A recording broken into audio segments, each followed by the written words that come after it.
Isa din ba kayo sa naka-encounter sa ganitong klaseng problema? Well guys, tuturuan ko kayo kung paano ma-fix ang ganitong klaseng problema. Tara, sundan nyo ako.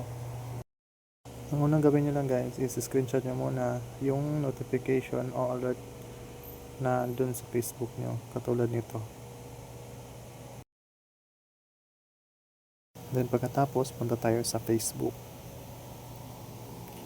Diyan sa profile nyo, may tatlong dot, pindutin lang yan. Tsaka copy natin yung link natin sa Facebook. Pagkatapos yun ng link, balik tayo dun sa newsfeed natin. Tsaka makikita nyo guys yung tatlong dot at tatlong parang dash dyan sa taas, malapit sa Messenger. Click lang yan. Punta lang tayo sa help and support. Report a problem. Continue to report a problem. Ayan guys, include. At saka pindutin nyo kung anong klaseng product ang gusto nyo i-report. Sa akin, page kasi to. So, pinindot ko yung pages. Depende sa nyo kayo profile din yung pipindutin nyo. At saka nilagyan ko lang dito is glitch or bug.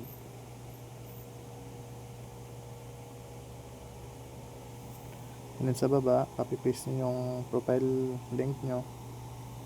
Tsaka mag-upload na kayo yung screenshot natin kanina. And then send yung sa taas, may send na siya. Pwede nyo siyang i-send. Sa akin kasi guys, tapos na kasi ako makapag-send. Tsaka pag natapos na, hindi aabot ng mga isang oras, ayan na siya guys. Yun yung magpapakita sa inyo.